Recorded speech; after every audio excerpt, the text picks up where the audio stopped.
아줌마, 저희 너무 배고파요. 제발 국수 한 그릇만 먹게 해주세요. 돈은 나중에 꼭 갚을게요.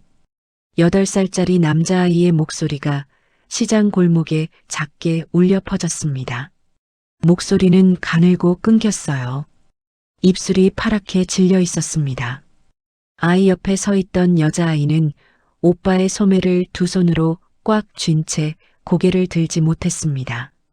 여자아이의 작은 입술이 바르르 떨리고 있었어요. 울음이 터지지 않으려고 안간힘을 쓰고 있는 게 보였습니다. 두 아이의 얼굴은 하얗게 질려 있었어요. 발끝에는 흙이 잔뜩 묻어 있었습니다. 옷은 낡고 구겨져 있었죠. 두 아이는 어디서 온 걸까요? 어떻게 8살짜리 남매가 아무도 없이 시장 한복판에 서 있게 된 걸까요? 이 아이들을 여기에 홀로 남겨두고 간 사람은 도대체 누구였을까요? 도대체 이 남매에게 무슨 일이 있었던 걸까요? 사연 시작 전 무료인 구독과 좋아요 눌러주세요. 영상을 어디에서 보고 계신지 댓글로 남겨주세요. 지금 계신 곳을 향해 행운을 빌어드리겠습니다. 2달 전이었습니다. 이른 봄 아침이었어요. 하늘은 빛 한 점 없이 회색으로 흐려 있었습니다. 찬바람이 낡은 창틀 사이로 새어 들어오고 있었죠. 부엌 형광등이 깜빡이며 좁은 공간을 차갑게 비추고 있었습니다. 퀴퀴한 냄새가 집안을 가득 채우고 있었어요. 그 집에는 세 사람이 살고 있었습니다. 쌍둥이 남매 이준호와 이지아, 그리고 그들의 계모 최윤주였습니다. 최윤주는 팔짱을 낀 채 두 아이를 내려다보고 있었습니다. 눈꼬리가 차갑게 내려앉아 있었어요. 준호와 지아는 낡은 플라스틱 의자에 나란히 앉아 고개를 숙이고 있었습니다. 두 아이의 어깨가 조금씩 안으로 말려 있었어요. 숨소리조차 내기 어려운 공기였습니다. 밥 먹었으면 학교 가. 최윤주가 냉랭하게 말을 던졌습니다. 식탁 위에는 밥 한 공기가 하나뿐이었습니다. 반찬은 김치 한 가지였어요. 두 아이가 나눠 먹기엔 턱없이 부족한 양이었습니다. 준호는 잠깐 동생을 바라보았습니다. 지아의 배에서 작은 소리가 났어요. 준호는 그 소리를 들은 척하지 않았습니다. 숟가락을 들어 밥을 반으로 나눴습니다. 지아야, 이쪽 먹어. 준호가 작게 속삭였습니다. 지아는 고개를 저었어요. 오빠도 배고프잖아. 지아가 입술만 발삭였습니다. 준호는 동생의 밥그릇 쪽으로 숟가락을 더 밀었습니다. 지아는 입술을 꽉 깨물었어요. 눈가가 뜨거워졌지만 소리는 내지 않았습니다. 최윤주는 그 모습을 보면서도 아무 말을 하지 않았습니다. 핸드폰만 들여다보고 있었어요. 화면에서 새어나오는 빛이 그의 얼굴을 차갑게 비추고 있었습니다. 두 아이의 아버지 이강현은 이미 이 세상 사람이 아니었습니다. 3달 전 갑작스러운 교통사고로 세상을 떠났어요. 아이들이 의지할 수 있는 사람은 이제 아무도 없었습니다. 계모 최윤주만이 남아 있었어요. 하지만 그 사람은 처음부터 이 아이들을 원한 적이 없었습니다. 아버지가 살아있을 때도 마찬가지였어요. 밥상에 국이 없다고 준호의 등을 때린 적이 있었습니다. 학교 알림장을 가져오지 않았다고 지아의 머리를 잡아당긴 적도 있었죠. 아버지는 그때마다 아이들 편을 들지 않았습니다. 그냥 방으로 들어가 버렸어요. 준호는 그런 날이면 이불 속에서 동생의 손을 꽉 잡아주었습니다. 우리 같이 있으면 괜찮아. 준호가 조용히 말했어요. 지아는 고개를 끄덕였습니다. 눈물이 이불 위로 떨어졌지만 소리는 내지 않았어요. 밥을 다 먹은 최윤주가 핸드폰을 들고 자리에서 일어났습니다. 그릇은 그대로 두고 방으로 들어가 버렸어요. 설거지는 언제나 아이들 몫이었습니다. 준호는 아무 말 하지 않았어요. 작은 손으로 물을 틀고 그릇을 닦기 시작했습니다. 지아가 옆에서 행주를 집어들었어요. 두 아이의 손이 찬물에 금세 새빨개졌습니다. 수돗물 소리만이 좁은 부엌을 채우고 있었습니다. 창밖에서 바람이 한 차례 크게 불었어요. 낡은 창틀이 덜컹 흔들렸습니다. 그날 저녁이었습니다. 창밖으로 해가 완전히 떨어진 뒤였어요. 거실에는 형광등 하나만 켜져 있었습니다. TV 소리가 벽을 타고 낮게 울려 퍼지고 있었어요. 소파 위에 최윤주는 핸드폰에서 눈을 떼지 않고 있었습니다. 바닥에는 이준호가 무릎을 꿇고 앉아 있었어요. 손에는 낡은 걸레가 들려 있었습니다. 딱딱한 장판 바닥이 무릎을 파고들었어요. 준호는 이를 꽉 깨물고 걸레를 밀었습니다. 바닥은 넓었고 걸레는 작았어요. 주방에서는 지아가 발돋움을 하고 설거지를 하고 있었습니다. 싱크대가 아직 지아의 키에는 높았어요. 까치발을 세워야 겨우 그릇에 손이 닿았습니다. 차가운 물이 지아의 소매를 적셨어요. 지아는 소매를 걷어올리며 계속 그릇을 닦았습니다. 최윤주가 소파에서 몸을 일으켰습니다. 핸드폰을 든 채로 거실을 걸어 지나갔어요. 준호의 옆을 지나치면서 발로 걸레를 툭 걷어찼습니다. 다시 해. 여기 덜 됐잖아. 그게 전부였습니다. 준호는 아무 말도 하지 않았어요. 고개를 들지도 않았습니다. 다시 걸레를 들었어요. 최윤주가 방으로 들어가 문을 닫았습니다. 방 안에서 웃음소리가 새어나왔어요. 전화 통화를 하는 모양이었습니다. 목소리가 달라졌어요. 아까와는 전혀 다른 사람처럼 밝고 들떠 있었습니다. 준호는 그 소리를 들으며 계속 걸레를 밀었습니다. 손바닥이 장판에 쓸려 빨개졌지만 멈추지 않았어요. 주방에서 물 잠그는 소리가 들렸습니다. 지아가 걸어오더니 준호 옆에 쪼그려 앉았어요. 오빠 나도 같이 할게. 준호는 고개를 저었습니다. 됐어, 손 차갑잖아. 지아는 대신 준호 옆에 가만히 앉았습니다. 무릎을 끌어안고 오빠가 걸레질하는 것을 바라보았어요. 주방에서 기름 냄새가 아직 가시지 않고 있었습니다. 저녁을 만든 건 준호였어요. 아침과 점심도 마찬가지였습니다. 계모는 밥을 한 번도 차려준 적이 없었어요. 냉장고 안에 재료를 꺼내 볶음밥을 만들었습니다. 간이 맞는지 틀리는지도 몰랐지만 동생이 먹어야 했으니까요. 그날 밤 두 아이는 방 한쪽에 이불을 나눠 덮고 누웠습니다. 이불은 얇았고 바닥은 차가웠어요. 지아가 오빠 쪽으로 몸을 조금 붙였습니다. 준호가 이불을 동생 쪽으로 더 덮어주었어요. 우리 같이 있으면 괜찮아. 준호가 천장을 바라보며 말했습니다. 지아는 아무 말도 하지 않았어요. 다만 오빠의 손을 꽉 잡았습니다. 두 아이는 그렇게 눈을 감았습니다. 잠이 오지 않았지만 오는 척했어요. 그런 날들이 하루하루 쌓여갔습니다. 일주일이 지나고 열흘이 지났어요. 계모의 눈빛은 점점 더 달라지고 있었습니다. 처음엔 귀찮다는 표정이었다면 이제는 아예 두 아이가 눈에 보이지 않는 것처럼 굴었어요.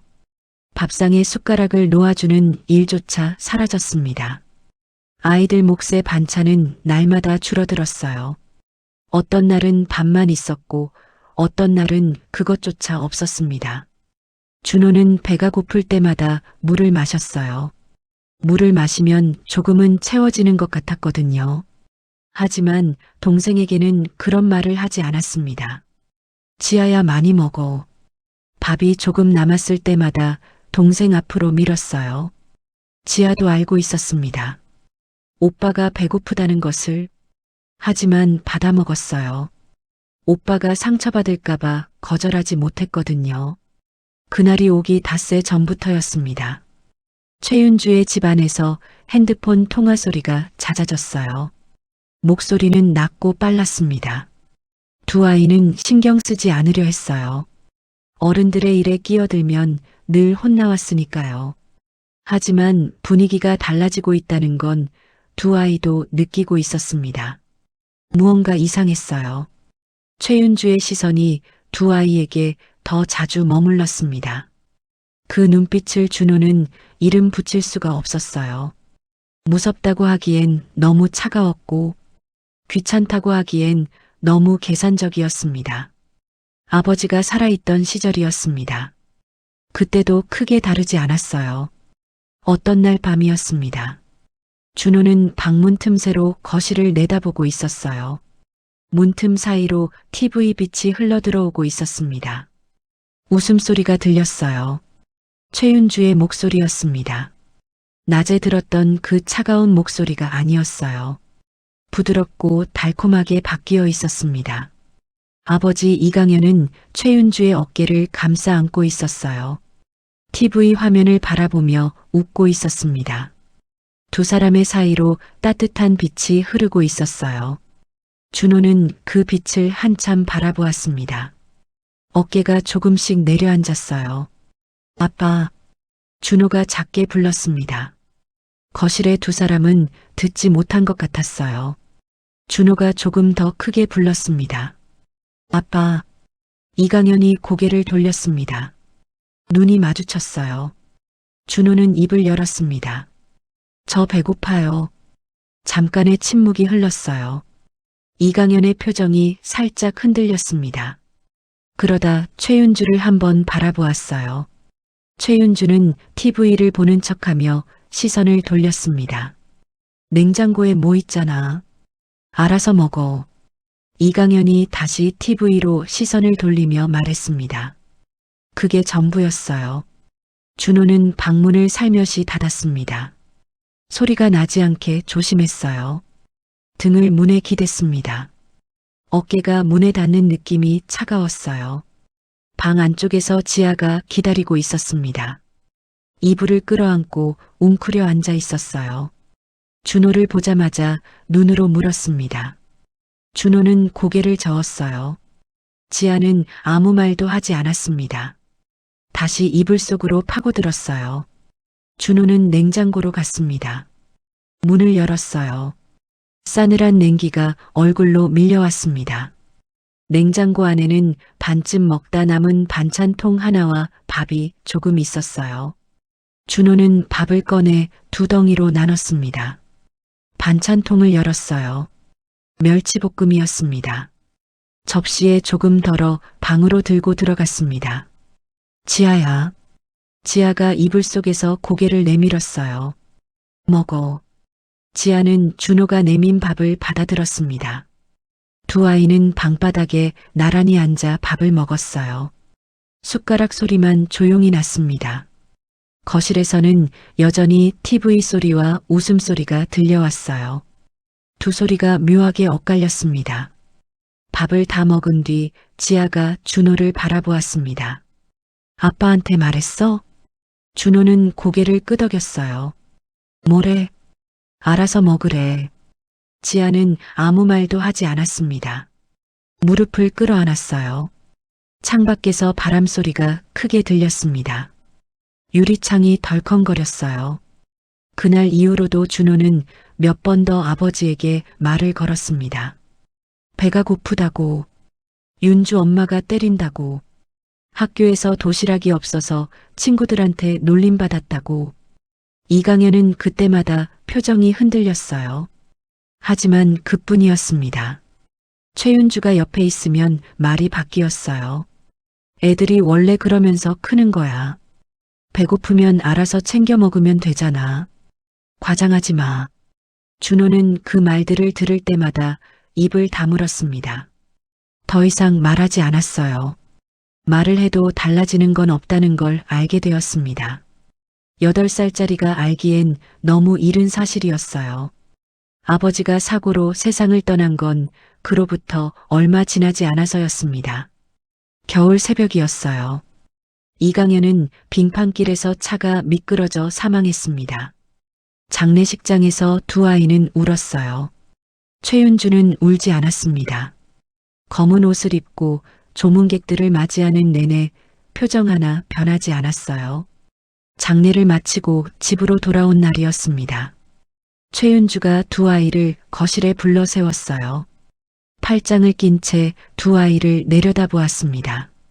너희 아빠 이제 없어. 최윤주가 말했습니다. 두 아이는 아무 말도 하지 못했어요. 앞으로 조용히 살아. 나한테 기대지 말고. 그게 전부였습니다.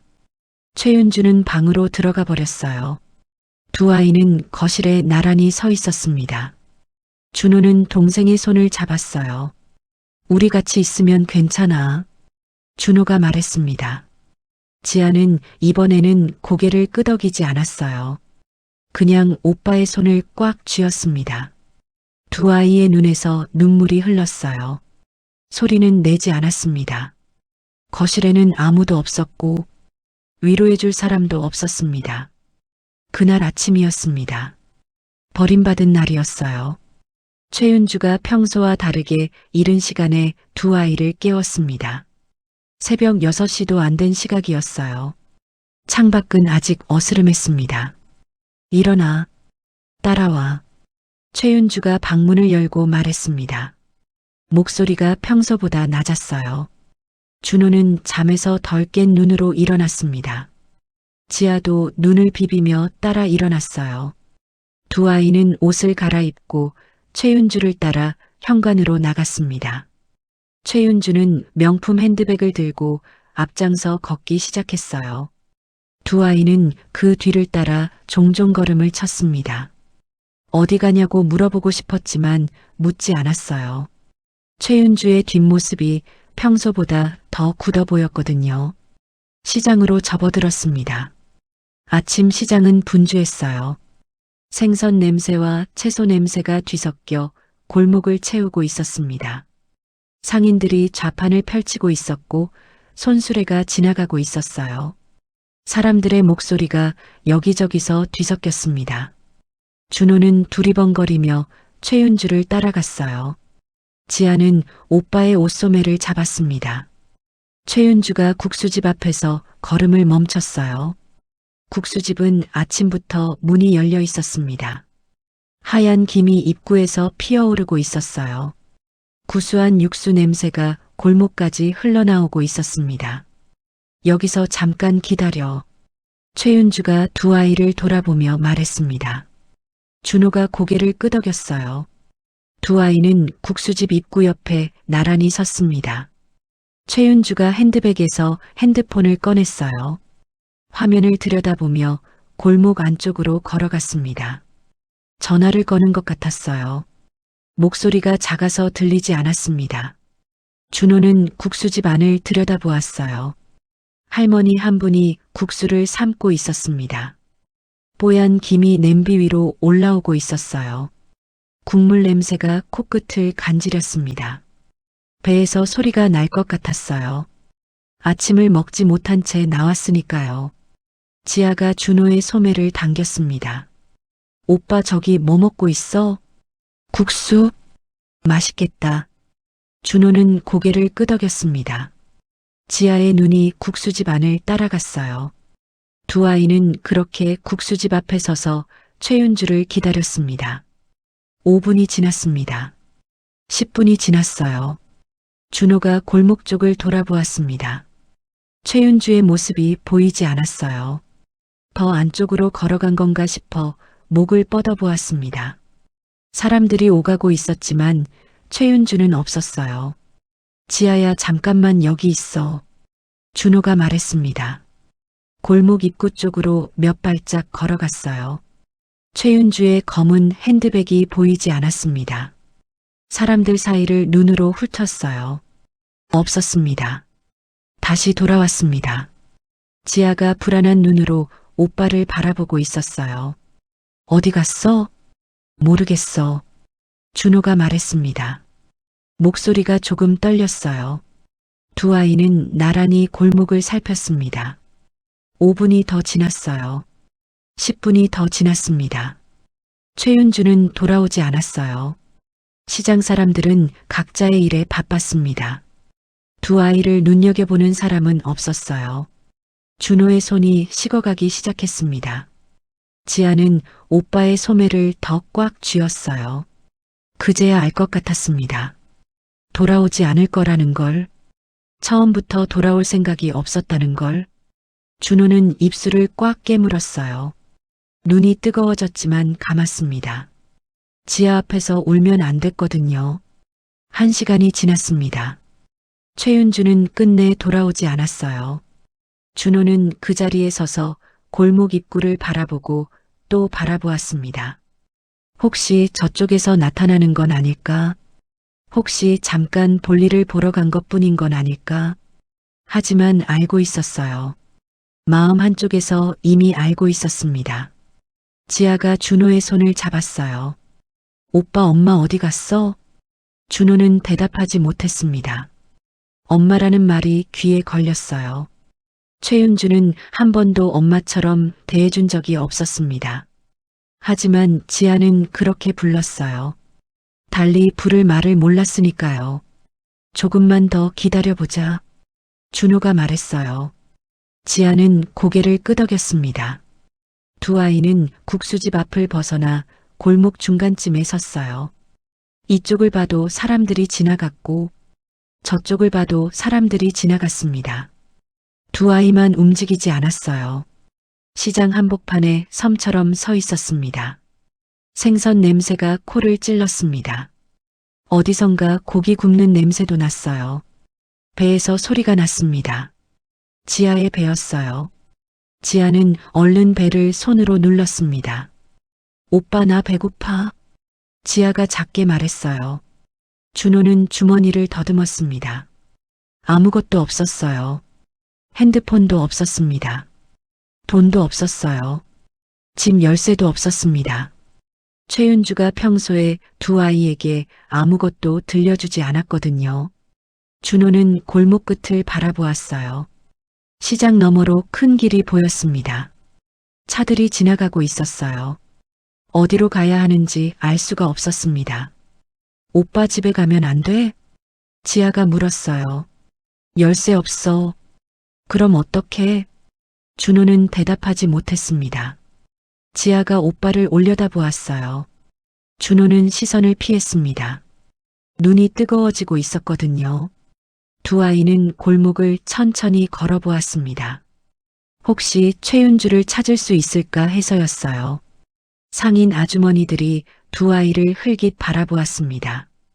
어린애들이 둘이서 왜 저러고 다니냐는 눈빛이었어요. 말을 걸어주는 사람은 없었습니다. 한 바퀴를 돌았습니다. 최윤주는 없었어요. 두 바퀴를 돌았어요.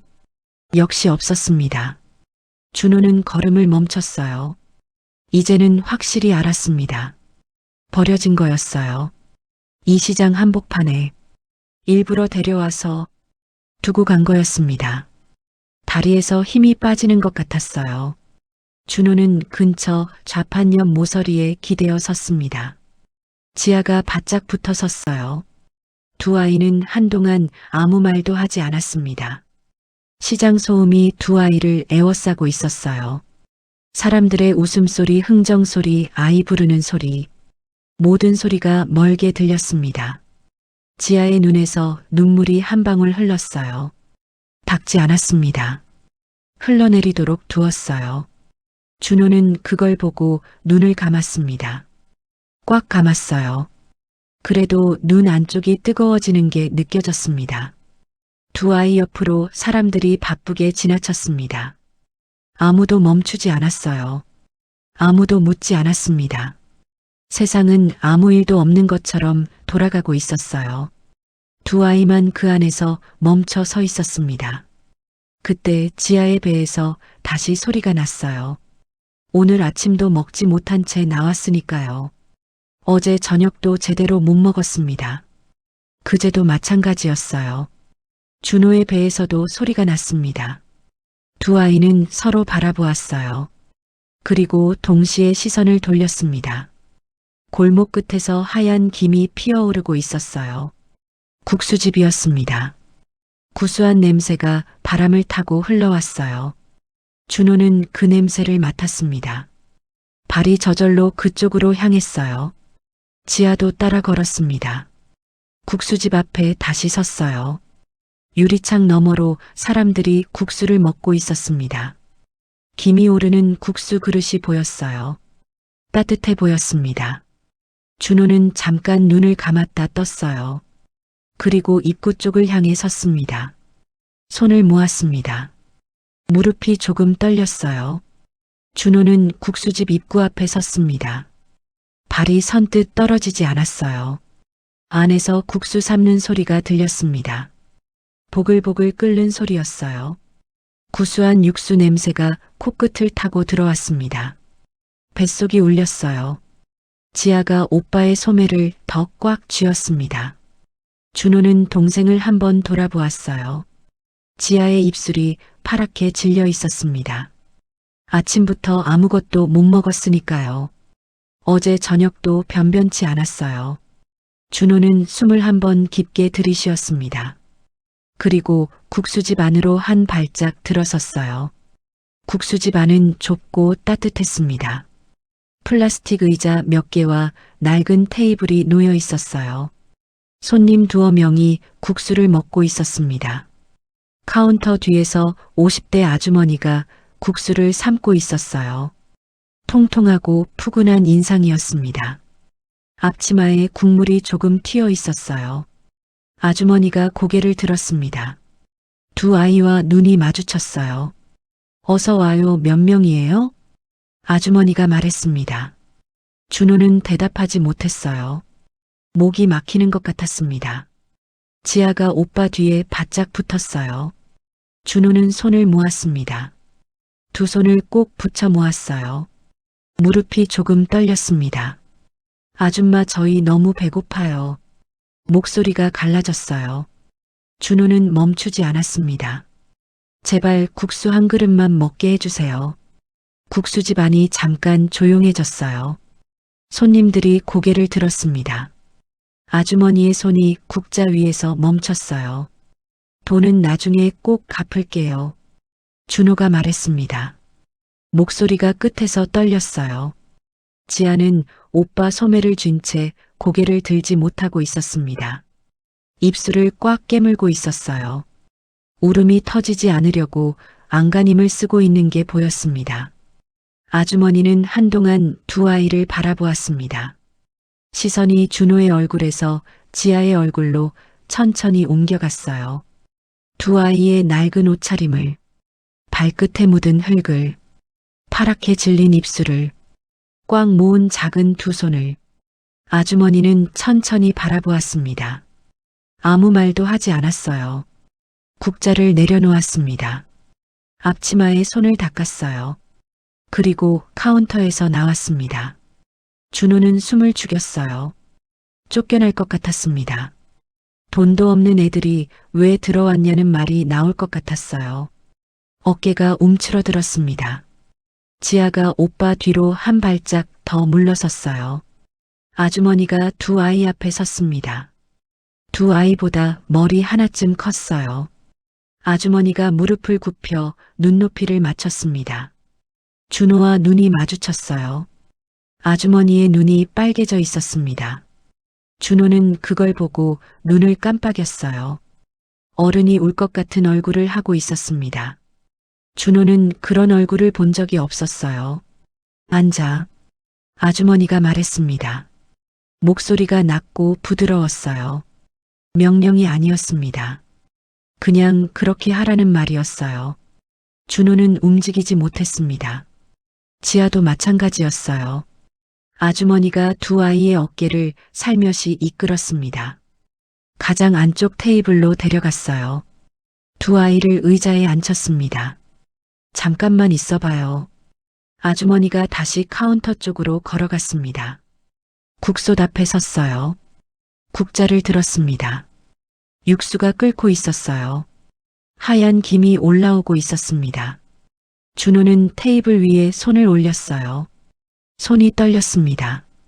지아가 오빠 손 위에 자기 손을 올렸어요. 두 아이는 아무 말도 하지 않았습니다. 그냥 그렇게 나란히 앉아 있었어요. 김복수는 국솥 앞에 섰습니다. 국물이 보글보글 끓고 있었어요. 하얀 김이 얼굴까지 올라왔습니다. 복수는 눈을 잠깐 감았어요. 아이들의 얼굴이 머릿속에서 떠나지 않았습니다. 파랗게 질린 입술, 꼭 모은 작은 두 손, 떨리던 목소리. 복수는 국자를 꽉 쥐었어요. 손에 힘이 들어갔습니다. 국수를 한 움큼 집어들었어요. 끓는 물에 넣었습니다. 국수가 물에 들어가며 하얗게 퍼졌어요. 복수는 젓가락으로 국수를 저었습니다. 눈이 뜨거워지는 게 느껴졌어요. 고개를 조금 숙였습니다. 복순에게도 아이가 있었어요. 아들이었습니다. 오래전에 떠나보냈습니다.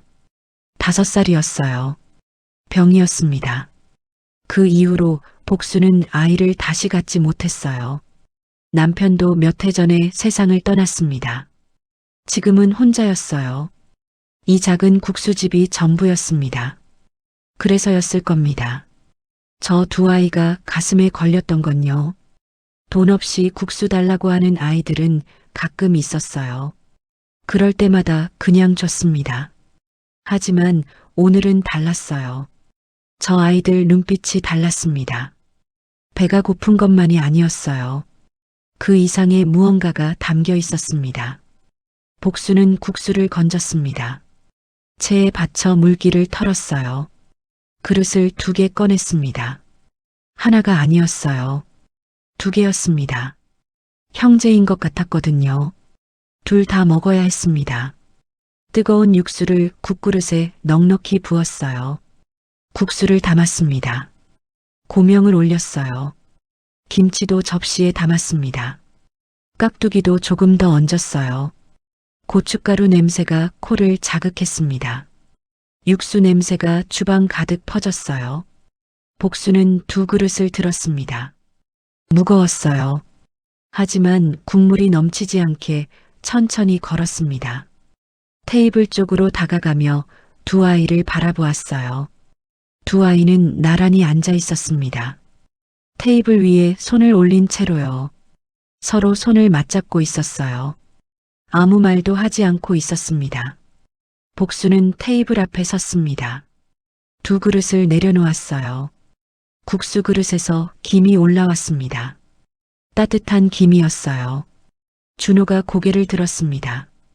복순과 눈이 마주쳤어요. 먹어요. 복순이 말했습니다. 그게 전부였어요. 더 말하지 않았습니다. 설명도 하지 않았어요. 그냥 그렇게 말했습니다. 준호는 입술을 달싹였어요. 아줌마 저희 진짜 돈이 없어요. 복수는 고개를 저었습니다. 됐어요 먹어요. 준호는 복순을 바라보았습니다. 복수는 시선을 피하지 않았어요. 그 눈빛을 준호는 오래 바라보았습니다. 따뜻하다는 것 말고는 이름을 붙일 수가 없었어요. 지아가 국수 그릇을 바라보았습니다. 그릇에서 하얀 김이 오르고 있었어요. 따뜻한 육수 냄새가 코끝에 닿았습니다. 지아의 눈이 흔들렸어요. 입술을 꽉 깨물었습니다. 복수는 아이들 옆에 잠깐 서 있다가 다시 카운터 쪽으로 걸어갔습니다. 등을 보이며 걸어갔어요. 걸음을 옮기면서 앞치마 자락으로 눈 아래를 닦았습니다. 아이들이 보지 못하게 고개를 돌린 채로요. 준호는 숟가락을 들었습니다. 손이 떨렸어요. 국물을 한 숟가락 떴습니다. 입에 넣었어요. 따뜻했습니다. 혀끝부터 목구멍까지 천천히 퍼졌어요. 뜨겁지 않았습니다. 딱 좋은 온도였어요. 구수한 멸치 육수 냄새가 입안 가득 퍼졌습니다. 준호는 눈을 감았어요. 잠깐 그 온기 안에 있었습니다. 눈을 떴을 때 눈앞이 흐릿했어요. 눈물이 고여 있었습니다. 닦지 않았어요. 그냥 숟가락을 다시 들었습니다. 국수를 집어 입에 넣었어요. 씹었습니다. 넘겼어요. 또 떴습니다. 멈추지 않았어요. 옆에서 소리가 들렸습니다. 지아도 먹고 있었어요. 고개를 푹 숙인 채였습니다. 얼굴이 보이지 않았어요. 하지만 숟가락 소리가 들렸습니다. 규칙적으로 움직이고 있었어요. 지아의 볼 위로 무언가 반짝였습니다. 눈물이었어요. 지아도 울면서 먹고 있었습니다. 두 아이는 아무 말도 하지 않았어요. 그냥 먹었습니다. 소리 없이 울면서 먹었어요. 숟가락이 그릇에 닿는 소리만 났습니다. 국수집 안의 다른 손님들은 조용히 자기 그릇을 들여다보고 있었어요. 아무도 두 아이를 건드리지 않았습니다. 국물이 뜨겁게 배 안으로 내려갔어요. 오랜만에 느끼는 온기였습니다. 아랫배까지 천천히 퍼졌어요. 손끝이 따뜻해지기 시작했습니다. 손이 떨리는 게 조금씩 멈췄어요. 준호는 국수를 한 젓가락 더 집었습니다. 면이 탱탱했어요. 씹을 때 소리가 났습니다. 입안 가득 국수 냄새가 퍼졌어요. 다시 국물을 한 숟가락 떴습니다. 이번엔 눈물이 국물 안으로 떨어졌어요. 닦지 않았습니다. 그냥 마셨어요. 지아가 고개를 들었습니다. 볼 위로 눈물 자국이 있었어요. 닦지 않은 채로 준호를 바라보았습니다. 준호도 지아를 바라보았어요. 두 아이는 아무 말도 하지 않았습니다. 그냥 서로를 바라보았어요. 잠깐이었습니다. 다시 고개를 숙이고 먹었어요. 카운터 뒤에서 복순이 두 아이를 바라보고 있었습니다. 손님 주문을 받으면서도 시선은 두 아이에게 향해 있었어요. 두 아이가 울면서 먹는 것을 보고 있었습니다. 복순은 고개를 돌렸어요. 행주로 카운터를 닦기 시작했습니다. 손에 힘이 너무 들어갔어요. 준호의 그릇이 비어갔습니다. 국물까지 다 마셨어요. 그릇 바닥이 보였습니다. 준호는 숟가락을 내려놓았어요. 잠깐 그릇을 바라보았습니다. 그릇 안에 자기 얼굴이 흐릿하게 비쳤어요. 눈이 빨개진 얼굴이었습니다. 지아도 곧 숟가락을 내려놓았어요. 두 아이는 나란히 앉아 있었습니다. 배가 찼어요. 온기가 남아 있었습니다. 하지만 마음 한쪽이 여전히 무거웠어요. 따뜻한 국수 한 그릇으로 채워지지 않는 것들이 있었거든요. 그때였습니다. 시장 골목 밖에서 이상한 소리가 들렸어요. 엔진 소리였습니다. 묵직하고 낮은 소리였어요. 한 대가 아니었습니다. 여러 대였어요. 시장 골목이 술렁이기 시작했습니다. 손님 한 명이 창밖을 내다보며 말했어요. 저거 뭐야, 벤츠가 몇 대야? 또 다른 손님이 창에 바짝 붙었습니다. 진짜네, 저거 다 벤츠잖아. 준호가 고개를 들었습니다. 창밖을 바라보았어요. 시장 골목 입구에 검은 차들이 줄지어 멈추고 있었습니다. 한 대, 두 대, 세 대. 모두 검은색이었어요. 번호판 앞에 경호원처럼 보이는 사람들이 내리고 있었습니다. 준호는 눈을 깜빡였어요. 이게 뭔지 알 수가 없었습니다. 복수는 주문을 다 받고 나서 두 아이 테이블로 걸어왔습니다. 맞은편 의자를 당겨 앉았어요. 두 아이와 눈높이가 맞아졌습니다. 준호가 고개를 들었어요. 다 먹었어요? 복순이 물었습니다. 준호가 고개를 끄덕였어요. 맛있었어요. 목소리가 작았습니다. 복순은 준호를 바라보았어요. 그리고 지아를 바라보았습니다. 두 아이의 얼굴에 아직 눈물 자국이 남아 있었어요. 복순은 아무 말도 하지 않았습니다. 어디서 왔어요? 복순이 부드럽게 물었어요. 준호는 잠깐 망설였습니다. 어디서부터 말해야 할지 몰랐어요. 저기 건너 동네요. 부모님은요? 또 잠깐 침묵이 흘렀습니다. 준호의 손이 테이블 위에서 조금 움직였어요. 지아가 오빠 손을 살며시 잡았습니다. 아빠는 돌아가셨어요. 준호가 말했습니다. 엄마는요? 엄마는 처음부터 없었어요. 복수는 고개를 끄덕였어요. 더 묻지 않았습니다. 하지만 눈빛이 흔들렸어요. 그럼 오늘 여기 누구랑 왔어요? 준호는 대답하지 못했습니다. 지아가 오빠 손을 더 꽉 쥐었어요. 준호는 시선을 테이블 위로 내렸습니다. 아줌마랑 왔는데요. 아줌마가 어디 갔어요? 준호는 고개를 들지 않았습니다. 한 박자가 지났어요. 그냥 갔어요. 복순의 눈이 커졌습니다. 그냥이라는 말이 무슨 뜻인지 알 것 같았어요. 복순은 두 아이를 번갈아 바라보았습니다. 준호의 어깨가 안으로 말려 있었어요. 지아는 눈을 내리깔고 있었습니다. 두 아이 모두 더 설명하지 않았어요. 하지만 설명이 필요 없었습니다. 복수는 앞치마 자락을 손으로 쥐었어요. 손에 힘이 들어갔습니다. 이름이 뭐예요? 저는 이준호요. 저는 이지아요. 복순이 두 아이를 바라보았어요. 쌍둥이예요? 네. 복수는 고개를 끄덕였습니다. 두 아이의 얼굴이 닮아 있었어요. 눈매며 입술이며 꼭 같았습니다. 다만 준호는 무언가를 참고 있는 얼굴이었고 지아는 무언가를 모르는 척하는 얼굴이었어요. 배는 찼어요?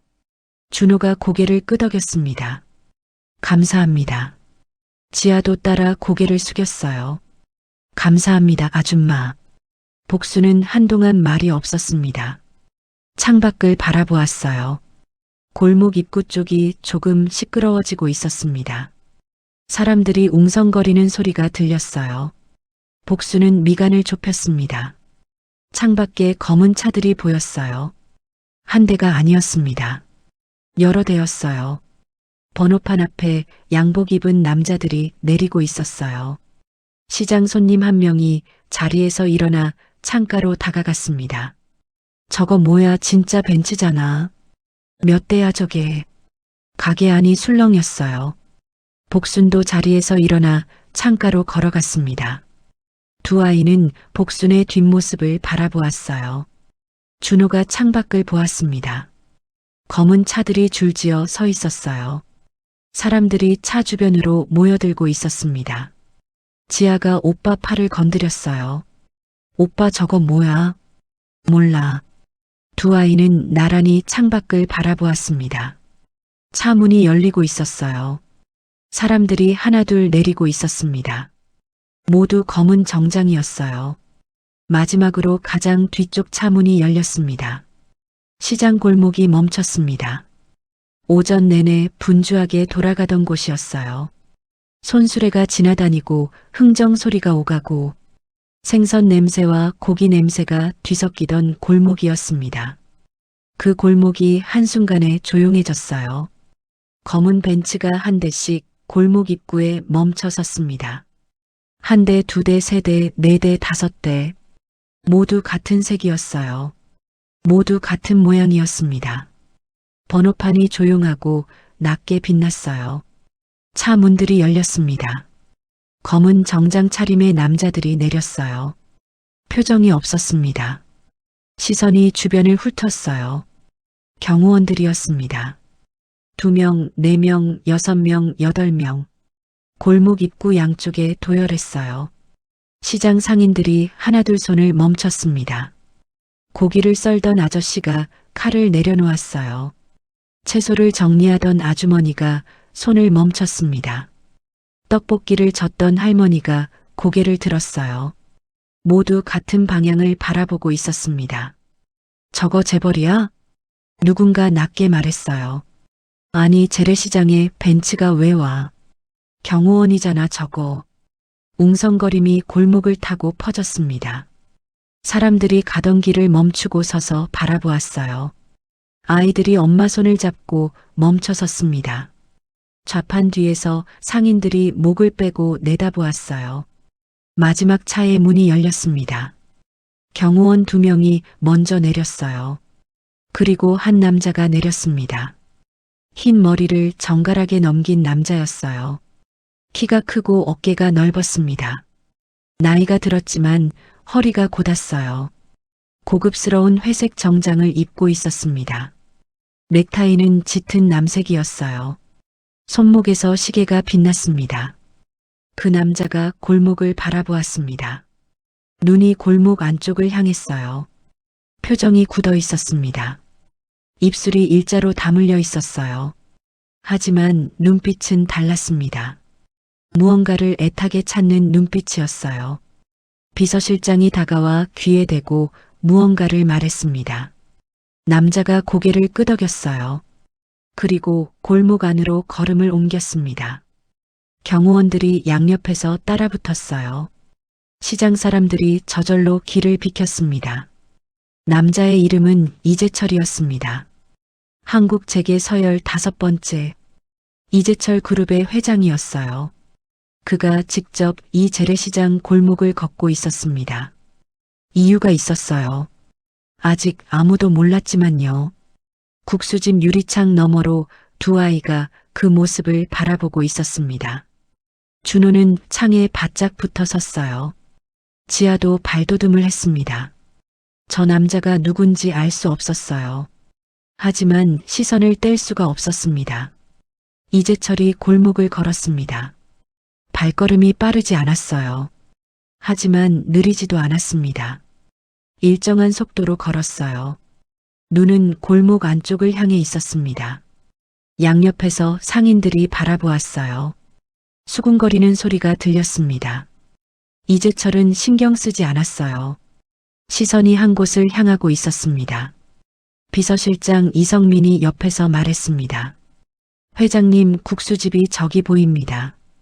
이재철은 고개를 들었어요. 골목 끝에 낡은 간판이 보였습니다. 유리창에 김이 서려 있었어요. 안이 잘 보이지 않았습니다. 이재철의 걸음이 조금 빨라졌어요. 경호원들이 따라 걸음을 맞췄습니다. 시장 상인들이 더 뒤로 물러섰어요. 이재철은 이 자리에 오기까지 사흘이 걸렸습니다. 전화 한 통으로 시작된 일이었어요. 일주일 전이었습니다. 비서실장으로부터 보고를 받았어요. 누군가 회사로 연락을 해왔다고 했습니다.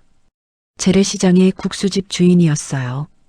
오래된 물건 하나를 갖고 있다고 했습니다. 반지였습니다.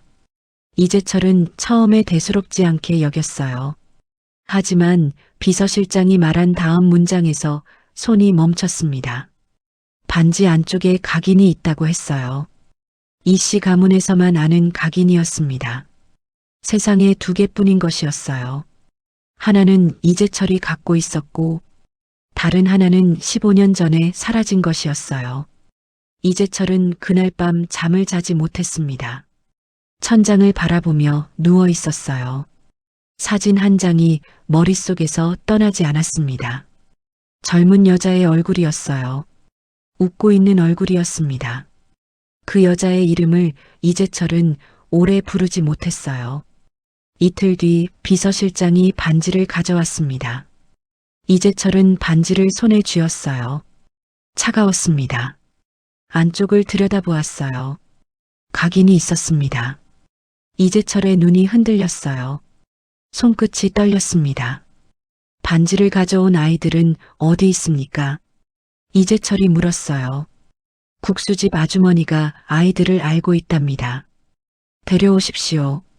비서실장이 잠깐 머뭇거렸습니다. 회장님, 제가 직접 가서 확인하는 게 좋을 것 같습니다. 이재철은 고개를 저었어요. 내가 갑니다. 비서실장이 다시 입을 열었습니다. 하지만 회장님 직접 재래시장까지 내가 간다고 했습니다. 이재철의 목소리가 낮아졌어요. 더 이상 말이 없었습니다. 비서실장은 고개를 숙였어요. 그게 어제의 일이었습니다. 그리고 오늘 이재철은 이 자리에 있었어요. 국수집 유리문 앞에 섰습니다. 안이 보였어요. 손님 몇 명이 국수를 먹고 있었습니다. 구석 테이블에 두 아이가 앉아 있었어요. 이재철의 발이 멈췄습니다. 유리문 너머로 두 아이를 바라보았어요. 남자아이와 여자아이였습니다. 나란히 앉아 있었어요. 창 쪽을 바라보고 있었습니다. 이재철과 눈이 마주쳤어요. 이재철의 가슴이 내려앉았습니다. 숨이 잠깐 멎는 것 같았어요. 두 아이의 눈매가, 입술선이, 턱의 모양이. 이재철은 유리문 손잡이를 잡았습니다. 손이 떨렸어요. 천천히 당겼습니다. 문이 열렸어요. 구수한 국수 냄새가 밀려왔습니다. 문이 열렸습니다. 국수집 안으로 찬 바깥 공기가 한 줄기 밀려 들어왔어요. 손님들이 일제히 고개를 돌렸습니다. 그리고 굳었어요. 이재철이 안으로 들어섰습니다. 뒤따라 비서실장 이성민이 들어왔어요.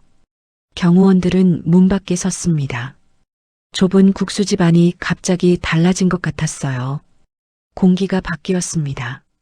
손님들이 숟가락을 내려놓았어요. 아무도 먹지 않았습니다. 모두 이재철을 바라보고 있었어요. 이재철은 손님들을 보지 않았습니다. 시선이 구석 테이블로 향해 있었어요. 준호가 굳었습니다. 방금 전까지 창밖을 바라보던 눈이 이제 문 쪽을 향하고 있었어요. 문을 열고 들어온 남자를 바라보았습니다. 흰 머리를 단정하게 넘긴 남자였어요. 고급 정장이었습니다. 이 작은 국수집에 어울리지 않는 사람이었어요. 하지만 그 남자의 눈이 자신을 향하고 있었습니다. 지아가 오빠 팔을 잡았어요. 두 아이는 나란히 그 남자를 바라보았습니다. 카운터 뒤에서 복순이 앞치마를 손으로 꽉 쥐었어요. 이 남자가 연락해온 사람이라는 걸 알고 있었습니다. 사흘 전 복순이 먼저 전화를 했어요. 반지를 갖고 있는 아이들을 찾고 있다는 말을 들었거든요. 회사 번호를 어렵게 찾아 전화했을 때 비서실장이 받았습니다.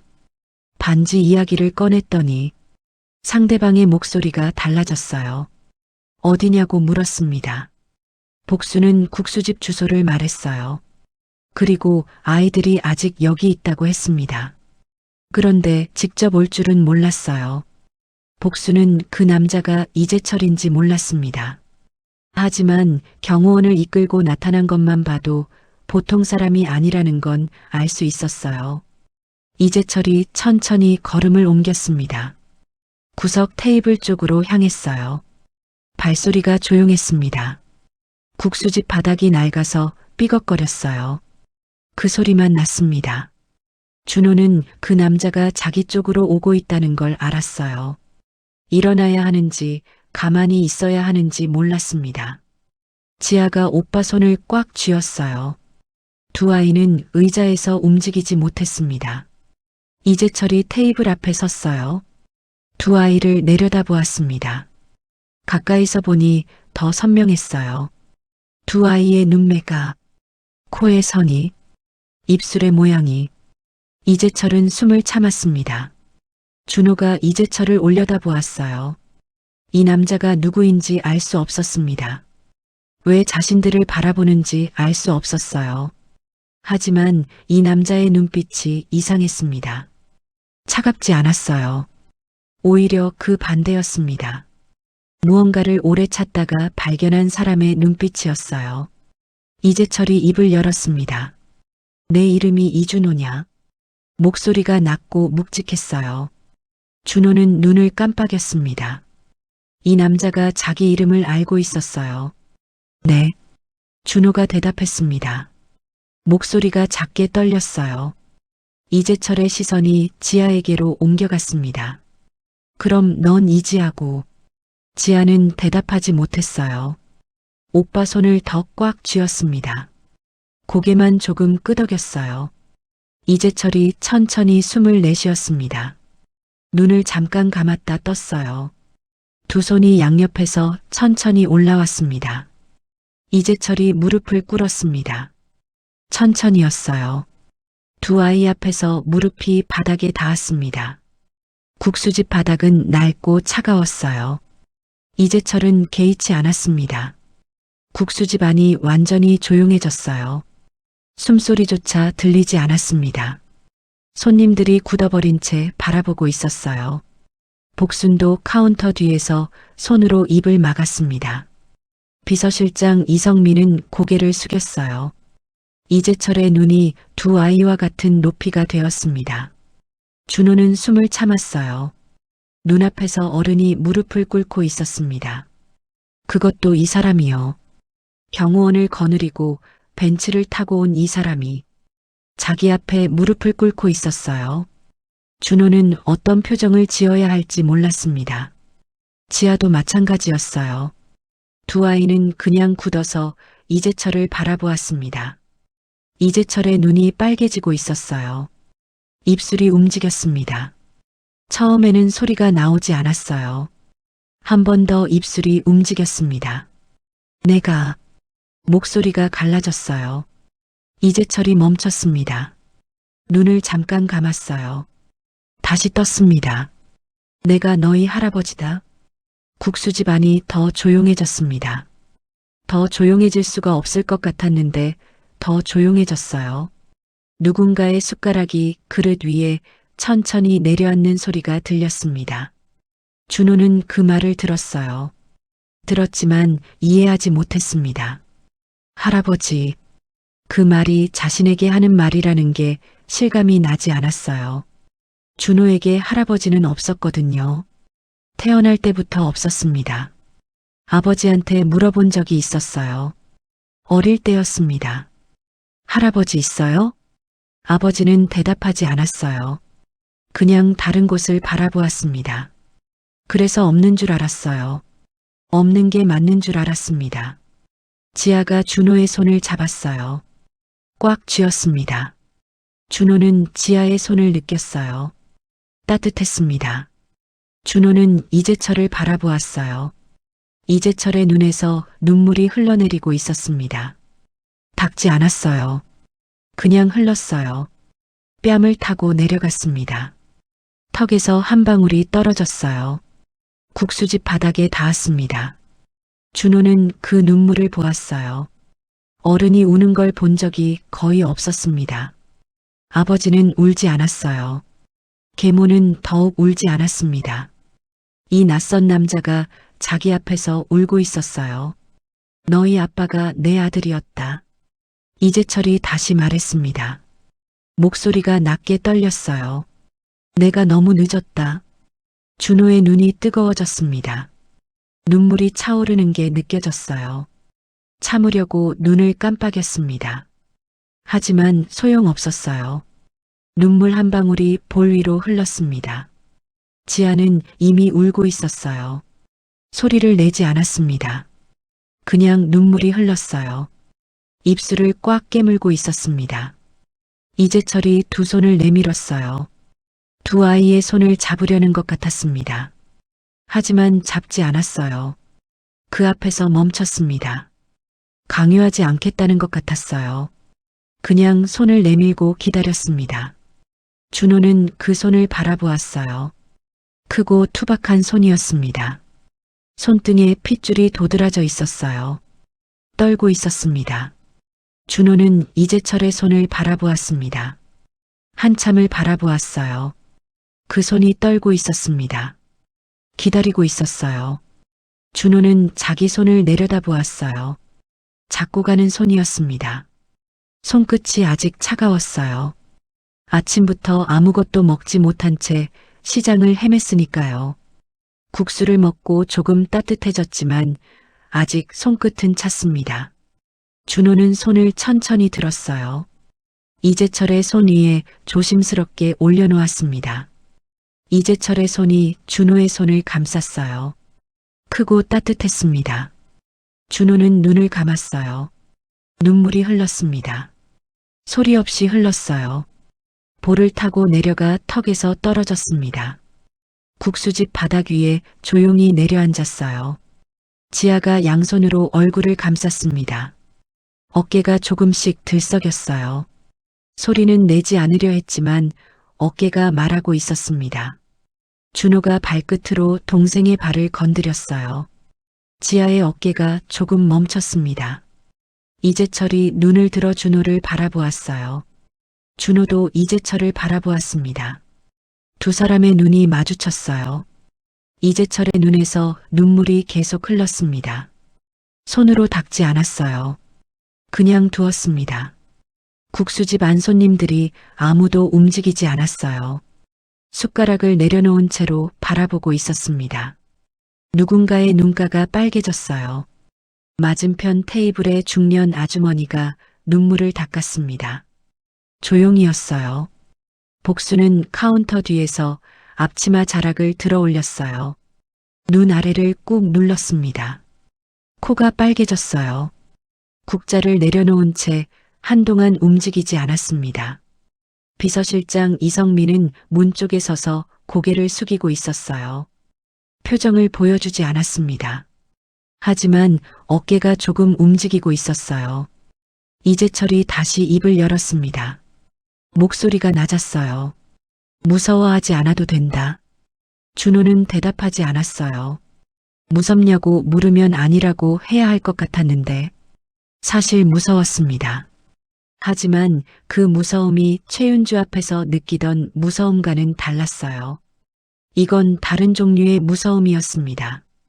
오늘 여기 오기까지 이재철이 말을 이었습니다. 많이 힘들었지. 준호의 손이 이재철의 손 안에서 조금 움직였어요. 이재철이 손에 힘을 주었습니다. 꽉 쥐지 않았어요. 그냥 감싸고 있었습니다. 배고팠지. 그 말에 준호의 어깨가 흔들렸어요. 딱 그 말이었습니다. 힘들었냐는 말보다, 고생했냐는 말보다, 배고팠냐는 그 한마디가 더 컸어요. 배고팠습니다. 오늘만이 아니었어요. 어제도 그제도, 한 달 전도 두 달 전도 계속 배고팠습니다. 하지만 아무도 물어보지 않았어요. 아무도 몰랐습니다. 준호의 눈에서 눈물이 더 많이 흘렀어요. 닦지 않았습니다. 그냥 흘렸어요. 지아가 양손을 내렸습니다. 얼굴이 드러났어요. 볼 위로 눈물 자국이 있었습니다. 이재철을 바라보았어요. 이재철이 지아를 바라보았습니다. 지아가 입술을 달싹였어요. 할아버지예요? 목소리가 가늘게 떨렸습니다. 이재철이 고개를 끄덕였어요. 눈물이 다시 흘렀습니다. 그래. 딱 한마디였어요. 지아의 입술이 꽉 다물렸습니다. 눈물이 쏟아졌어요. 이번엔 소리가 났습니다. 작게 흘러나왔어요. 지아가 두 손으로 입을 막았습니다. 이재철이 천천히 팔을 벌렸어요. 두 아이를 향해서였습니다. 강요하지 않았어요. 그냥 벌려두었습니다. 기다렸어요. 준호가 먼저 움직였습니다. 의자에서 내려와 이재철에게로 걸어갔어요. 이재철의 팔 안으로 들어갔습니다. 이재철의 팔이 준호를 감쌌어요. 지아가 뒤따랐습니다. 반대쪽에서 이재철에게 다가갔어요. 이재철이 두 팔로 두 아이를 안았습니다. 세 사람이 국수집 바닥에 그렇게 있었어요. 아무 말도 없었습니다. 국수집 안이 완전히 조용했어요. 밖에서 시장 소리가 들렸지만 멀었습니다. 이 안은 다른 세상 같았어요. 이재철의 등이 흔들렸습니다. 조용히 울고 있었어요. 두 아이도 울고 있었습니다. 셋이 함께 소리 없이 울었어요. 오래 그랬습니다. 한참이 지났습니다. 셋이 그렇게 있었어요. 국수집 안 손님들은 자리를 뜨지 않았습니다. 아무도 먼저 일어나지 않았어요. 그냥 조용히 앉아 있었습니다. 이재철이 먼저 몸을 일으켰어요. 두 아이를 바라보았습니다. 눈가가 빨개진 채였어요. 손등으로 눈 아래를 한번 닦았습니다. 그리고 의자를 당겨 앉았어요. 비서실장 이성민이 앞으로 나섰습니다. 이재철 맞은편에 두 아이가 나란히 앉았어요. 복순이 물컵 두 개를 들고 테이블로 왔습니다. 두 아이 앞에 조용히 내려놓았어요. 아무 말도 하지 않았습니다. 그냥 내려놓고 물러섰어요. 이재철이 두 아이를 바라보았습니다. 준호가 물컵을 두 손으로 쥐었어요. 물이 차가웠습니다. 손 안에서 컵이 조금 떨렸어요. 놀랐지. 이재철이 말했습니다. 준호는 고개를 끄덕였어요. 지아도 따라 고개를 끄덕였습니다. 당연히 놀랐겠다. 이재철이 천천히 말을 이었어요. 목소리가 낮고 조용했습니다. 너희 아버지 이름이 이강현이지. 준호가 눈을 깜빡였어요. 네. 이강현이 내 아들이야. 준호는 그 말을 들었습니다. 아버지가 이 남자의 아들이라는 말이었어요.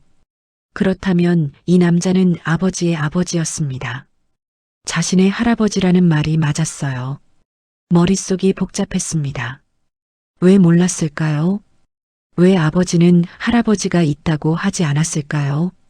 왜 한 번도 만난 적이 없었을까요? 준호가 입을 열었습니다. 그럼 왜 저희 아빠는 할아버지 이야기를 안 했어요? 이재철의 표정이 흔들렸어요. 잠깐 눈을 감았다 떴습니다. 그건 내 잘못이야. 목소리가 낮아졌어요. 강연이가 나한테 먼저 연락을 끊었어. 왜요? 그것도 내 잘못이야. 이재철이 말했습니다. 더 설명하지 않았어요. 하지만 눈빛이 말하고 있었습니다. 오래된 후회가 담긴 눈빛이었어요. 지아가 물컵을 들었습니다. 한 모금 마셨어요. 테이블 위에 다시 내려놓았습니다. 할아버지, 저희 아빠 알아요? 지아가 물었어요. 알지. 어떤 사람이었어요? 이재철이 잠깐 멈췄습니다. 입술이 움직였어요. 착한 아이였어. 그 말에 준호의 눈이 다시 뜨거워졌습니다. 아버지가 착했다는 말을 들어본 적이 없었어요.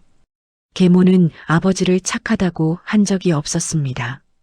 아버지 스스로도 그런 말을 한 적이 없었어요. 그냥 이 남자의 입에서 나온 그 말 한마디가 준호의 가슴 어딘가에 가서 박혔습니다. 이재철이 비서실장에게 눈짓했어요. 이성민이 서류 봉투를 꺼냈습니다. 테이블 위에 조심스럽게 올려놓았어요. 이게 뭐예요? 준호가 물었습니다. DNA 검사 요청서야. 이재철이 말했어요. 너희가 내 손자 손녀가 맞는지 확인하는 거야. 준호는 서류를 바라보았습니다. 확인 안 해도 돼요? 이재철이 준호를 바라보았어요. 왜? 할아버지 눈빛이 진짜 같아서요. 이재철의 입술이 떨렸습니다. 눈가가 다시 붉어졌어요. 한동안 말이 없었습니다. 그리고 낮게 말했어요. 고마워. 이재철이 두 손을 테이블 위에 올렸습니다. 손을 맞잡았어요. 잠깐 그렇게 있었습니다. 그리고 입을 열었어요. 너희한테 솔직하게 말할게. 준호가 이재철을 바라보았습니다. 지아도 바라보았어요. 너희 아빠 이강현이 나한테 연락을 끊은 게 15년 전이야. 준호는 눈을 깜빡였어요. 자신이 태어나기도 전이었습니다. 왜요? 집안 사람 중에 나쁜 사람이 있었어. 이재철의 목소리가 낮아졌습니다. 무겁게 가라앉았어요. 그 사람이 너희 아빠를 내쫓은 거야. 내가 막지 못했어. 준호는 그 말을 들었습니다. 집안에서 내쫓겼다는 말이었어요. 아버지가 할아버지 곁을 떠난 게 아니었습니다. 누군가가 아버지를 쫓아낸 거였어요. 그 사람이 누구예요? 준호가 물었어요. 이재철이 잠깐 멈췄습니다. 나중에 말해줄게. 지금은요. 이재철이 준호를 바라보았어요. 8살짜리 아이가 눈을 피하지 않고 있었습니다. 이재철이 천천히 고개를 끄덕였어요. 내 동생이야. 할아버지 동생이요? 이복 동생이야. 이민수라는 사람이야. 준호는 그 이름을 처음 들었습니다. 지아도 마찬가지였어요. 두 아이는 아무 말도 하지 않았습니다. 이재철이 말을 이었어요. 강연이가 연락을 끊고 나서 나는 찾으려고 했어. 목소리가 낮게 떨렸습니다. 하지만 못 찾았어. 강연이가 이름을 바꾸고 숨었거든. 왜 숨었어요? 무서웠겠지. 이재철이 말했어요. 그 말 뒤로 짧은 침묵이 흘렀습니다. 그러다가 석 달 전에 강연이가 사고로 세상을 떠났다는 걸 알게 됐어. 준호의 손이 테이블 위에서 굳었습니다. 아버지가 떠난 게 석 달 전이었어요. 이재철이 그걸 알게 된 게 언제인지는 몰랐습니다. 언제 알았어요? 준호가 물었어요. 열흘 전이야. 이재철의 목소리가 갈라졌어요. 너무 늦게 알았어. 미안하다. 준호는 그 말을 들었습니다. 미안하다는 말이었어요. 어른이 자신에게 미안하다고 했습니다. 처음이었어요. 태어나서 처음으로 들어보는 말이었습니다. 지아가 입술을 깨물었어요. 눈물이 차오르는 게 보였습니다. 지아는 손등으로 눈을 한번 눌렀어요. 이재철이 말을 이었습니다. 강현이가 어디 있는지 찾다가 너희가 있다는 걸 알게 됐어. 어떻게요? 반지. 이재철이 말했습니다. 준호가 눈을 깜빡였어요. 반지요? 이재철이 비서실장에게 눈짓했습니다. 이성민이 작은 상자를 꺼냈어요. 테이블 위에 올려놓았습니다. 이재철이 상자를 열었어요. 초록색 반지가 들어 있었습니다. 빛이 났어요. 이거 어디서 났어요? 준호가 물었습니다. 너희가 갖고 왔잖아. 우리요? 이재철이 복순을 바라보았어요. 복순이 앞으로 나왔습니다. 어제 내가 나한테 줬잖아. 복순이 준호에게 말했어요. 준호의 눈이 커졌습니다. 그게 어떻게 여기에? 복순이 말했어요. 내가 주머니에서 꺼내놓고 국수값 대신 내겠다고 했잖아. 준호는 그제야 기억이 났습니다. 어제였어요. 처음 국수집에 왔을 때였습니다. 주머니에 아무것도 없었는데 안쪽 주머니에서 뭔가 잡혔어요. 꺼내보니 반지였습니다. 언제 들어간 건지 몰랐어요. 아버지 물건이 든 박스에서 나온 것 같았습니다. 준호는 그것을 복순 앞에 내밀었었어요. 이거 이 집 가보라고 하셨거든요. 이재철이 반지를 손에 쥐었습니다. 이 반지는 우리 집안에서 대대로 내려오는 거야. 목소리가 낮고 묵직했어요. 이게 여기 있다는 건 너희 아빠가 너희한테 남긴 거야. 너희를 찾으라고. 준호는 반지를 바라보았습니다. 아버지가 남긴 거였어요. 마지막으로 남긴 거였습니다. 아무 말도 없이 떠났던 아버지가 이 작은 반지 하나를 남겨두었어요. 준호의 눈에서 눈물이 흘렀습니다. 이번엔 닦았어요. 소매로 눈을 닦았습니다. 지아도 눈을 닦고 있었어요. 이재철이 반지를 상자에 다시 넣었습니다. 상자를 두 아이 쪽으로 밀었어요. 이건 너희 거야. 이성민이 국수집 밖으로 나왔습니다. 골목 한켠으로 걸어갔어요. 경호원들이 시선을 보냈지만 이성민은 손을 들어 괜찮다는 신호를 보냈습니다. 골목 모퉁이에 섰어요. 핸드폰을 꺼냈습니다. 번호를 눌렀어요. 신호가 갔습니다. 두 번 만에 받았어요. 저입니다. 이성민이 낮게 말했어요. 목소리가 골목에 조용히 깔렸습니다. 아이들 확인했습니다. 상대방이 무언가 말했어요. 이성민이 고개를 끄덕였습니다. 회장님이 직접 확인하셨습니다. 아이들이 맞습니다. 골목 너머로 국수집 유리창이 보였어요. 안에서 이재철이 두 아이와 마주 앉아 있었습니다. 흐릿하게 보였어요. 하지만 두 아이가 이재철 쪽으로 기울어져 있는 건 알 수 있었습니다. 이성민이 다시 말했어요.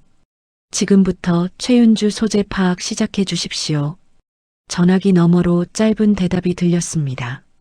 알겠습니다, 실장님. 이성민이 전화를 끊었어요. 핸드폰을 내렸습니다. 골목 끝을 바라보았어요. 시장 사람들이 멀찍이서 쳐다보고 있었습니다. 이성민은 신경 쓰지 않았어요. 최윤주. 이성민은 그 이름을 머릿속으로 되뇌었습니다. 8살짜리 쌍둥이를 시장 한복판에 버리고 간 여자였어요. 법적으로는 아이들의 보호자였습니다. 친양자 입양은 아니었지만 이강현과 혼인신고가 된 상태였어요. 이강현이 사망한 뒤에도 아이들에 대한 법적 책임이 있었습니다. 이성민은 두 번째 전화를 걸었어요. 법무팀이었습니다. 최윤주 관련해서 아동 유기 성립 여부 검토 시작해 주십시오. 전화를 끊었습니다. 세 번째 전화를 걸었어요. 이번엔 조사팀이었습니다. 최윤주 현재 소재 파악 최우선으로 진행하십시오. 주거지 직장 지인 관계 전부 확인해 주십시오. 이성민은 전화를 끊고 핸드폰을 주머니에 넣었어요. 국수집 유리창을 다시 바라보았습니다. 이재철이 두 아이의 손을 잡고 있는 게 보였어요. 이성민은 고개를 숙였습니다. 15년이었어요. 이재철이 아들을 잃고 살아온 시간이었습니다. 그 15년의 끝에서 손자 손녀를 찾았어요. 재래시장 국수집에서였습니다. 밥 한 끼 사달라고 문을 두드린 두 아이가 그 아이들이었습니다. 이성민은 눈을 감았다 떴어요. 골목 찬 바람이 얼굴을 스쳤습니다. 코끝이 찼어요. 이성민은 천천히 국수집 쪽으로 걸어갔습니다. 그 시각 서울 강남의 한 오피스텔이었어요. 최윤주는 캐리어를 끌고 있었습니다. 엘리베이터를 탔어요. 로비로 내려왔습니다. 로비를 가로질러 현관 쪽으로 걸어갔어요. 선글라스를 쓰고 있었습니다. 발걸음이 빨랐어요. 핸드폰이 울렸습니다. 화면을 보았어요. 모르는 번호였습니다. 받지 않았어요. 다시 울렸습니다. 또 받지 않았어요. 핸드폰을 핸드백 안에 넣었습니다. 현관을 나섰어요. 택시를 잡았습니다. 공항 가주세요. 최윤주가 말했어요. 목소리가 낮고 빨랐습니다. 택시가 출발했어요. 최윤주는 뒷좌석에서 창밖을 바라보았습니다. 선글라스 너머로 눈빛이 흔들렸어요. 시장에 아이들을 두고 온 게 어제였습니다. 후회하지 않았어요. 처음부터 자기 아이들이 아니었으니까요. 남편도 이제 없었습니다. 법적으로 묶인 게 없다고 생각했어요. 그냥 나가면 된다고 생각했습니다. 최윤주는 창밖을 바라보았어요. 공항 이정표가 보였습니다. 입술이 조금 느슨해졌어요. 하지만 몰랐습니다. 이미 세 통의 전화가 이루어진 것을요. 이미 이름이 불린 것을요. 이미 누군가가 움직이기 시작했다는 것을요. 택시가 출발하고 20분이 지났습니다. 최윤주는 뒷좌석에서 핸드폰을 꺼냈어요. 항공권 앱을 열었습니다. 오후 2시 비행기였어요. 2시간이 남아 있었습니다. 충분하다고 생각했어요. 그런데 택시가 멈췄습니다. 막히는 게 아니었어요. 기사가 말했습니다. 손님 앞에 사고가 났네요. 우회해야 할 것 같습니다. 최윤주는 손목시계를 바라보았어요. 시간이 촉박해졌습니다. 발이 바닥을 툭툭 쳤어요. 결국 공항 근처에서 택시를 내렸습니다. 직접 걸었어요. 캐리어를 끌고 빠르게 걸었습니다. 공항 입구가 보였어요. 최윤주의 발걸음이 조금 빨라졌습니다. 그때 핸드폰이 울렸어요. 또 모르는 번호였습니다. 최윤주는 받지 않았어요. 걸음을 멈추지 않았습니다. 공항 자동문이 열렸어요. 그런데 안에서 두 남자가 걸어 나왔습니다. 정장 차림이었어요. 두 남자가 최윤주 앞에 섰습니다. 길을 막았어요. 최윤주가 걸음을 멈췄습니다. 선글라스 너머로 두 남자를 바라보았어요. 최윤주 씨 맞으시죠? 한 남자가 말했습니다. 목소리가 낮고 건조했어요. 최윤주는 대답하지 않았습니다. 캐리어 손잡이를 더 꽉 쥐었어요. 경찰입니다. 남자가 신분증을 꺼내 보였어요. 최윤주의 얼굴이 굳었습니다. 선글라스 아래로 눈이 좁아졌어요. 아동복지법 위반 혐의로 임의동행 요청드립니다. 최윤주는 그 말을 들었습니다. 아동복지법이라는 말이었어요. 두 발이 바닥에 붙은 것 같았어요. 무슨 소리예요? 저는 지금 출장 가는 길이에요. 목소리를 낮게 유지하려 했습니다. 하지만 끝이 조금 올라갔어요. 동행해 주시겠습니까? 남자가 다시 말했습니다. 질문 형태였지만 질문이 아니었어요. 최윤주는 주변을 둘러보았습니다. 공항 이용객들이 힐끗거리며 지나쳤어요. 누군가 멈춰서서 바라보았습니다. 최윤주는 입술을 다물었어요. 선글라스를 벗었습니다. 눈빛이 달라져 있었어요. 아까까지만 해도 느슨했던 눈빛이 날카롭게 서 있었습니다. 하지만 그 날카로움 뒤로 무언가 흔들리고 있었어요. 변호사 부를 수 있어요? 남자가 고개를 끄덕였습니다. 물론입니다.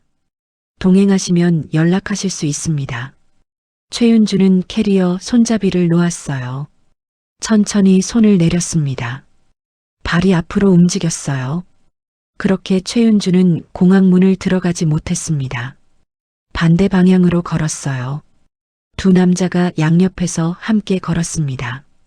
캐리어는 경찰이 들었어요. 공항 바깥으로 차가운 바람이 불었습니다.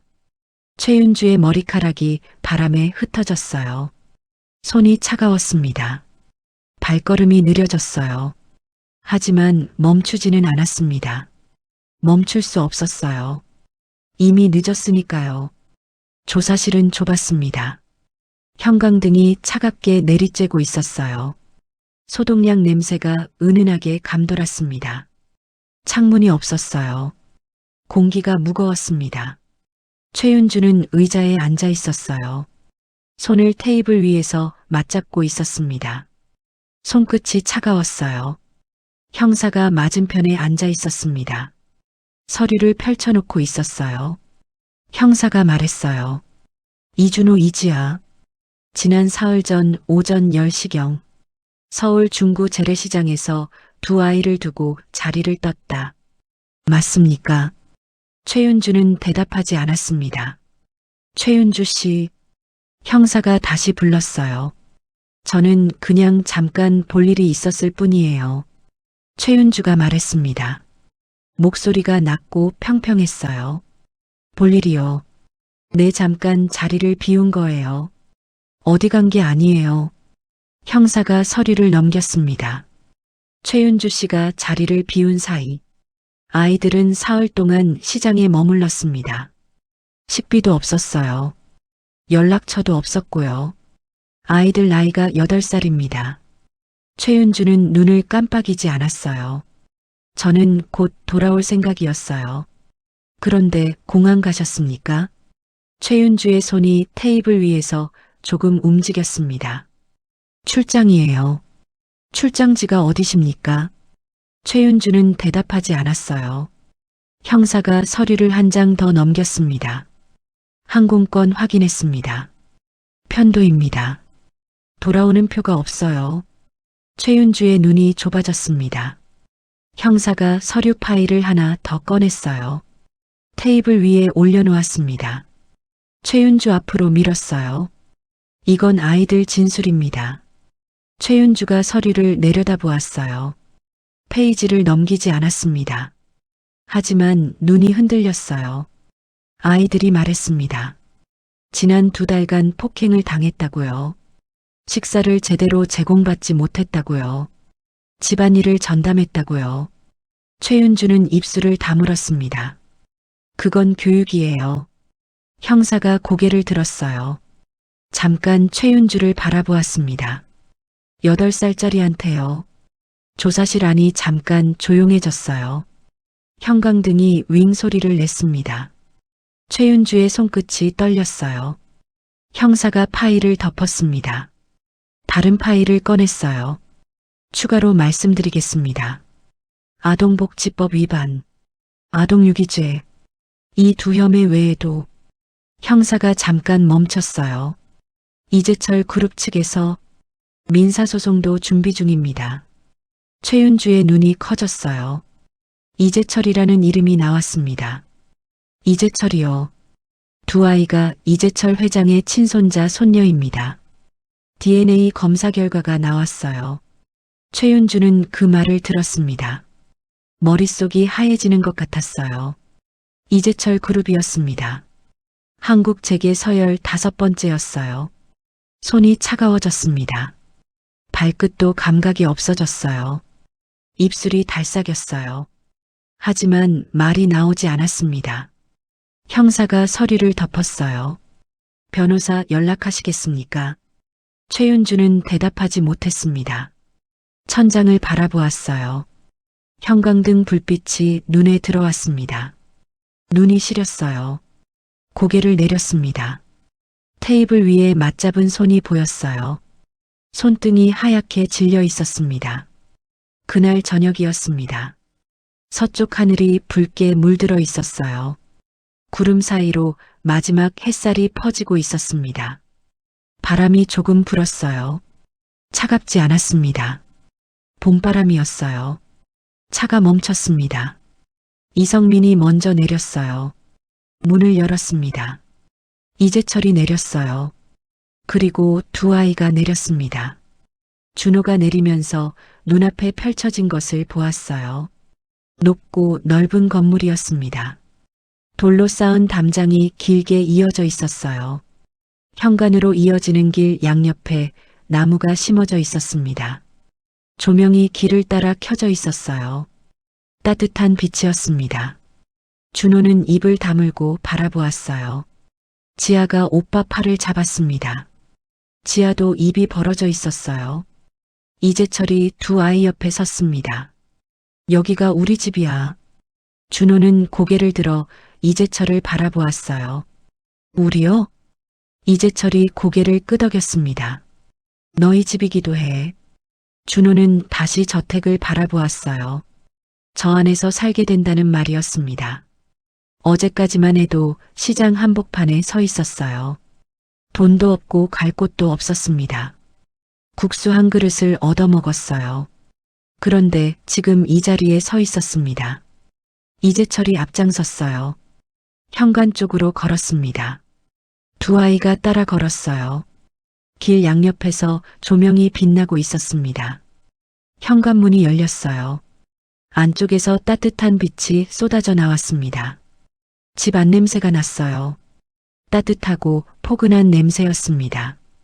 낡은 집에서 나던 냄새가 아니었어요. 준호가 현관에서 멈췄습니다. 신발을 벗었어요.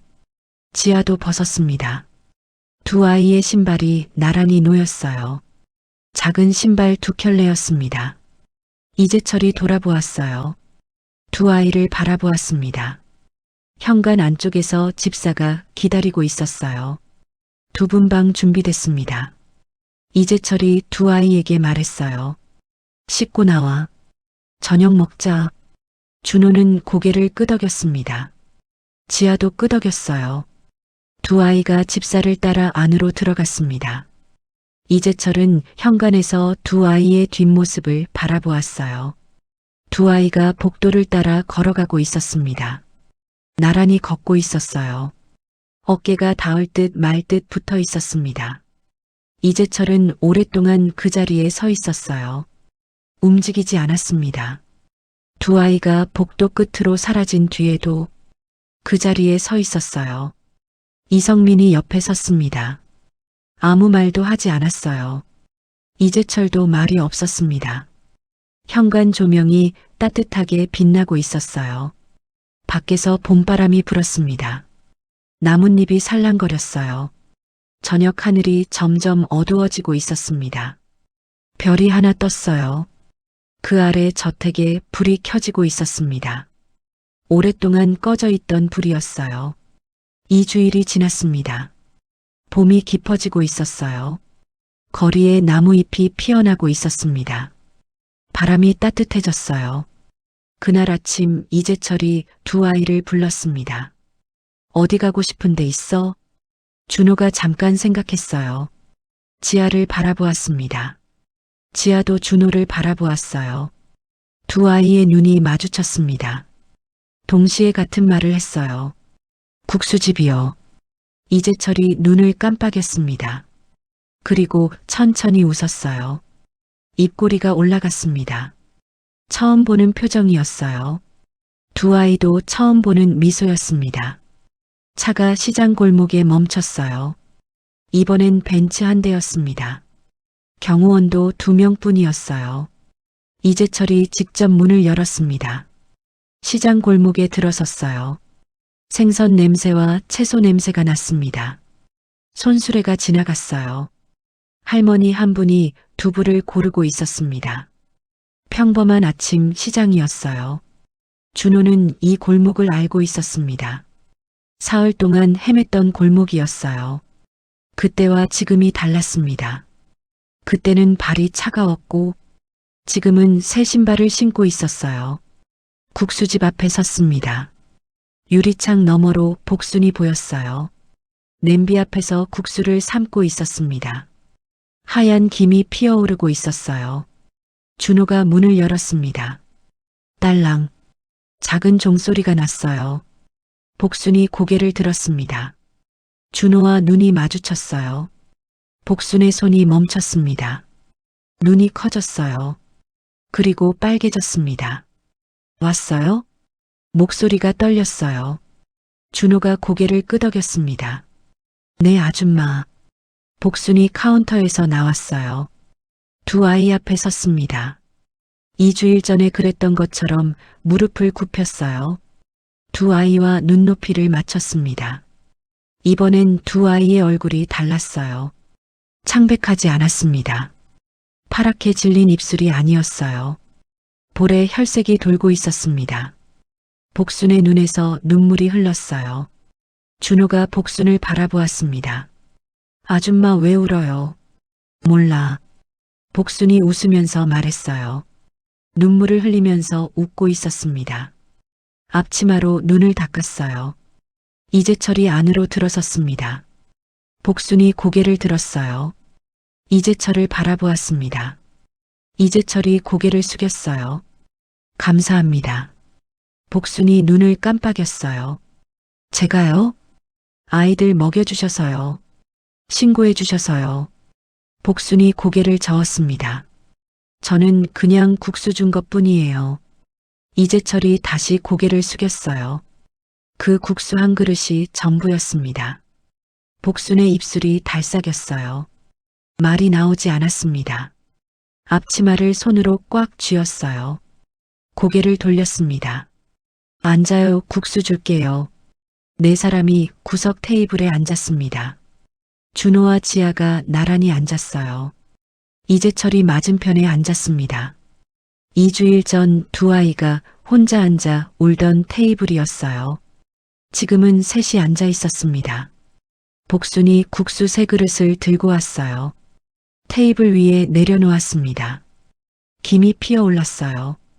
구수한 육수 냄새가 났습니다. 지아가 국수 그릇을 바라보았어요. 2주일 전에도 이 국수를 먹었습니다. 그때는 눈물을 흘리면서 먹었어요. 지금은 달랐습니다.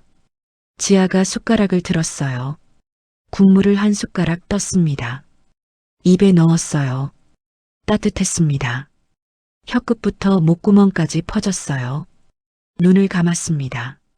다시 떴어요. 입술이 올라갔습니다. 웃음이었어요. 소리 없는 웃음이었습니다. 준호가 동생을 바라보았어요. 지아의 입술이 깨물어지지 않고 있었습니다. 꽉 다물리지 않고 있었어요.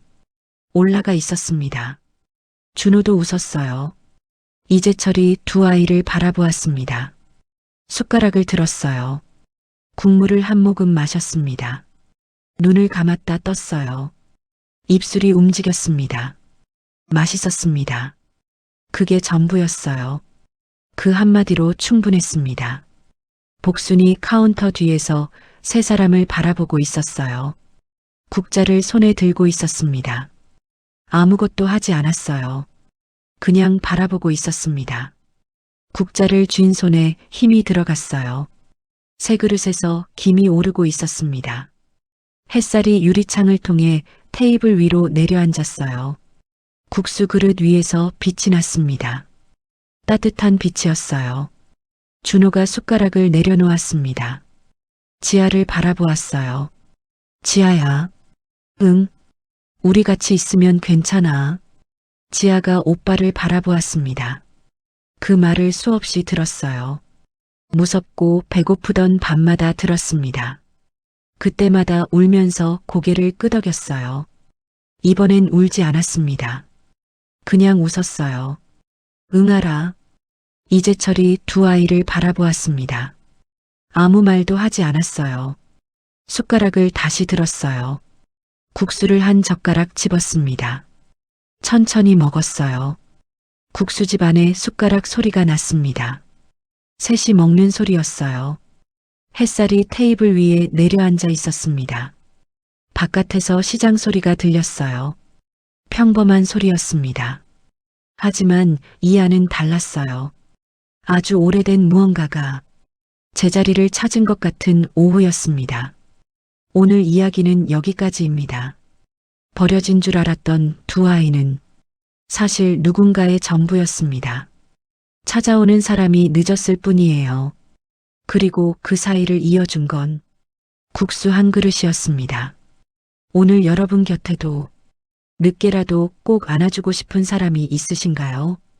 영상이 마음에 드셨다면 구독과 좋아요 눌러주세요. 무료입니다. 댓글로 여러분의 이야기도 남겨주세요. 다음 이야기로 또 찾아오겠습니다.